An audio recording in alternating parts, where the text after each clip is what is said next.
Hello दोस्तों, स्वागत है आदर्श टीचिंग सेंटर परिवार में। और आज हम प्रश्नावली 3.2 के दूसरे नंबर क्वेश्चन पे चर्चा करने वाले हैं। जैसे यहाँ पे आप क्वेश्चन देख पा रहे हैं, अनुपातों A1/A2, B1/B2 और C1/C2 की तुलना कर ज्ञात कीजिए कि निम्न समीकरण युग्म द्वारा निरूपित रेखाएं एक बिंदु पर प्रतिच्छेद करती है, समांतर है अथवा समपाती है। ठीक है, तो इसके लिए हमने जो है पहले वाली वीडियो में जो भूमिका था उस वीडियो में हमने चर्चा किया था। फिर भी आज हम एक बार फिर से गुणांकों की जो तुलना होता है, अनुपात की तुलना होता है, उस कैसे करते हैं हम एक बार उसका इंट्रोडक्शन करा देते हैं। देखिए, समीकरण जो होता है दो चर वाले रैखिक समीकरण का युग्म, वो होता है आपका पहला equation a1x plus b1y plus c1 बराबर 0। ये होता है पहले समीकरण का रूप। ओके, दूसरा होता है a2x plus b2y plus c2 बराबर 0। ये दोनों समीकरण हो गया। अब यहाँ पे देखेंगे कि x का गुणांक a1, y का गुणांक b1 और c1 क्या होगा, अचर पद। ओके, फिर उसी प्रकार यहाँ भी दूसरे समीकरण में ओके a2 क्या है, गुणांक है, b2 गुणांक है y का, c2 क्या है, अचर पद है। तो यही गुणांक का ही तुलना हम लोग करते हैं। ओके, तुलना करके देखते हैं, ठीक है, कि कौन सा समीकरण युग्म का जो ग्राफ होगा उसका रेखा जो आएगा, क्या प्रतिच्छेद करता हुआ आएगा या समपाती होगा या समांतर होगा। ठीक है, तो कैसे हम बनाएंगे, देखिए, पहला अनुपात की तुलना A1/A2 बराबर B1/B2। ओके, अगर ये दोनों बराबर नहीं आता है, ठीक है, अगर ये दोनों बराबर नहीं आएगा तो समझिएगा कि इसका कैसा ग्राफ होगा, प्रतिच्छेदी।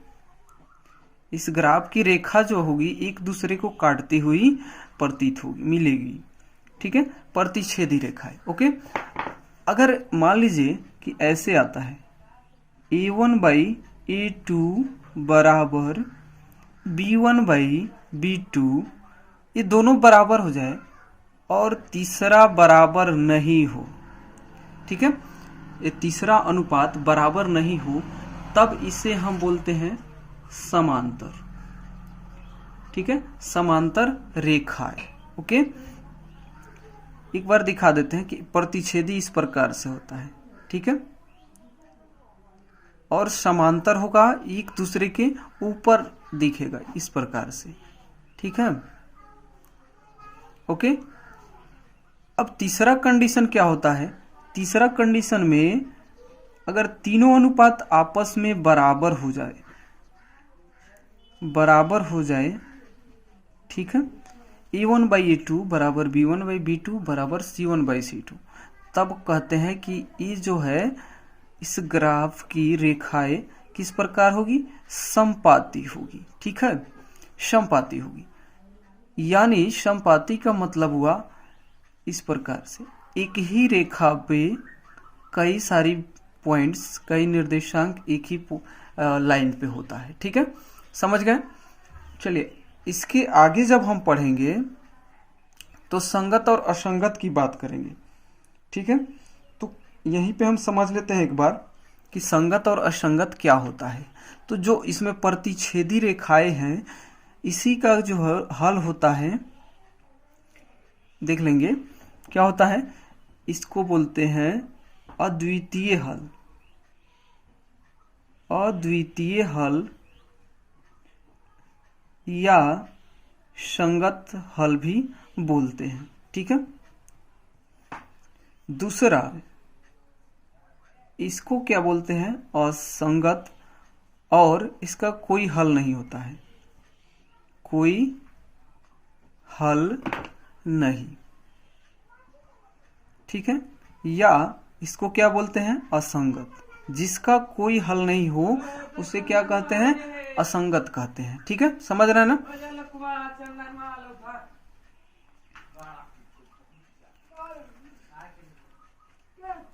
अब बात करते हैं समपाती रेखा की। तो समपाती रेखा इसका जो होता है अपरिमित रूप से अनेक हल, अपरिमित रूप से अनेक हल क्या होता है, अनेक हल।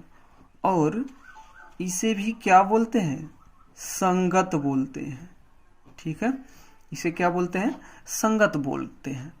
आशा करते हैं कि आपको ये समझ में जरूर आया होगा। ठीक है, तो अब हम चलते हैं अपने क्वेश्चन की तरफ। ओके, ठीक है, इसका स्क्रीनशॉट ले लेंगे और इसको अच्छे से याद कर लेंगे। ठीक है, चलिए अब हम क्वेश्चन की तरफ चलेंगे और क्वेश्चन बनाएंगे।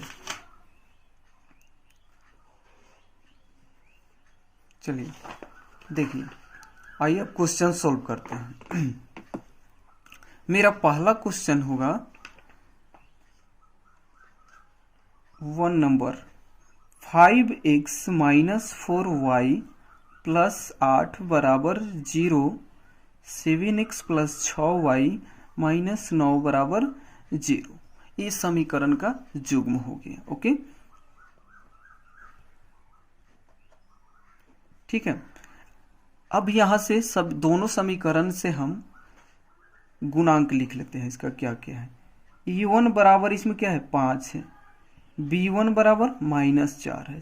चाहे यहाँ पे जो है ना साइन के साथ लिखना है। ओके, C1 जो है कितना है +8। ओके, A2 क्या हो जाएगा 7, B2 क्या होगा देखिए तो 6 हो जाएगा, और C2 क्या होगा -9। चलिए अब अनुपात की हम तुलना कर लेते हैं। फ्रेंड्स देखेंगे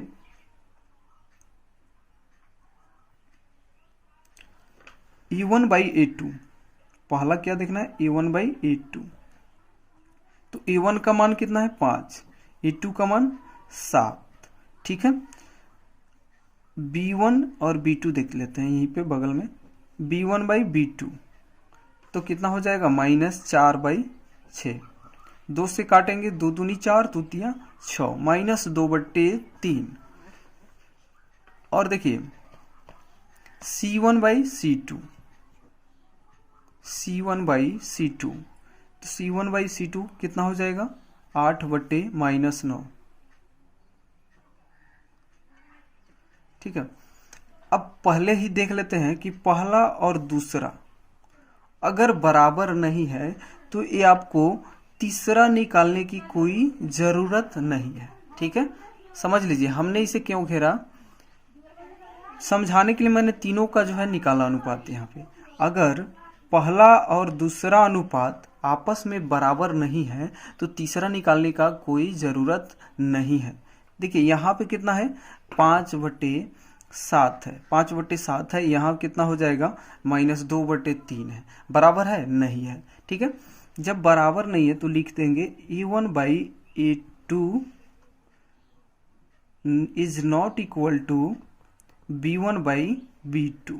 ठीक है, अब पूछा जा रहा है कि भाई इस समीकरण युग्म का ग्राफ किस तरह का होगा, यानी किस प्रकार का होगा, तो प्रतिच्छेदी रेखाएं। इसमें जो रेखाएं होंगी किस प्रकार के होगी, प्रतिच्छेदी रेखाएं। ओके, समझ रहा है ना। ठीक है, चलिए अब दूसरा प्रश्न देखते हैं। यहाँ पे अब हम दूसरा क्वेश्चन लेकर के बना के दिखाते हैं। 9x + 3y + 12 = 0, 18x + 6y + 24 = 0। चलिए अब यहाँ से क्या करेंगे, A1 A2 B1 B2 C1 C2 लिखेंगे।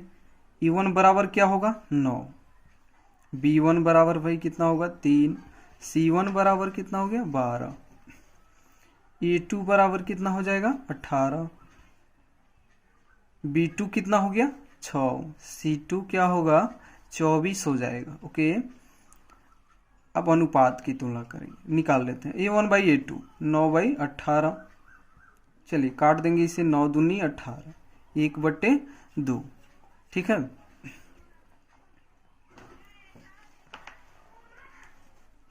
1/2। चलिए b1/b2, b1/b2, तो b1 का वैल्यू कितना है 3 है, b2 का 6, 3 दूनी 6, 1/2। फिर c1/c2 निकालेंगे, तो c1 का वैल्यू कितना है 12, c2 का कितना 24। देखिए तो 12 दूनी 24। हमने ऐसा क्यों निकाला c1 c2, क्योंकि यहाँ से देख रहे हैं कि a1/a2 और b1/b2 बराबर निकला, इसीलिए c1/c2 निकालना जरूरी है। चलिए अब देखिए तीनों में 1/2 आ गया, यानी इक्वल है, बराबर है ना। ओके, तो लिखेंगे a1/a2 बराबर b1/b2 बराबर c1/c2। बताइए किस प्रकार की रेखाएं होंगी, इसका किस प्रकार का होगा, तीनों बराबर हो तो समपाती हो जाएगा बाबू। ओके, समपाती रेखाएं। ओके, चलिए अगर यही अगर पूछेगा हल में तो अपरिमित रूप से अनेक हल संगत असंगत की बात करेगा, तो क्या हो जाएगा संगत होगा। ओके, चलिए अब तीन नंबर क्वेश्चन देखते हैं। 3 नंबर प्रश्न में है 6x - 3y और बराबर में +10 है, ठीक है, +10 बराबर 0। फिर 7x + 6y - 9 बराबर 0। ओके, अब यहाँ से हमने क्या लिखना है, e1 बराबर 6, b1 बराबर -3, c1 बराबर 10, ठीक है। e2 बराबर क्या लिखना है 7, b2 क्या हो जाएगा 6, c2 क्या होगा -9, ठीक है। चलिए अब a1/a2 निकाल लेते हैं। a1/a2 तो कितना होगा 6/7। ओके, फिर निकालेंगे b1/b2, तो -3 बटे कितना हो जाएगा 6, 3 दूनी 6, -1/2। एक बार देख लेंगे कि क्या ये दोनों बराबर है। देखिए तो 6/7 और -1/2 बराबर नहीं ना है, नहीं है, ठीक है। जब ये बराबर नहीं है तो क्या करेंगे, लिखेंगे a1/a2 is not equal to b1/b2। So इसका हल किस प्रकार का होगा, अद्वितीय हल और रेखा में प्रतिच्छेदी रेखाएं। किस प्रकार की रेखाएं होंगी, प्रतिच्छेदी रेखाएं, ठीक है। ये आपका 3 क्वेश्चन हो गया। आशा करते हैं कि आपको समझ में जरूर आया होगा। समझ में आ गया होगा तो लाइक जरूर कर दीजिएगा, शेयर करके अपने और दोस्तों को जोड़िएगा हमसे, और चैनल पे जो भी नए हैं सब्सक्राइब नहीं किए हैं तो सब्सक्राइब कर दीजिएगा। बगल में बेल आइकन होगा, दबा दीजिएगा और वहां से नोटिफिकेशन ऑल क्लिक कर लीजिएगा, ताकि हमारी कोई भी वीडियो अपलोड हो तो सबसे पहले आपके पास पहुंच जाए नोटिफिकेशन। ओके, ठीक है, मिलते हैं, हैव अ नाइस डे, फिर अगले वीडियो में मिलेंगे।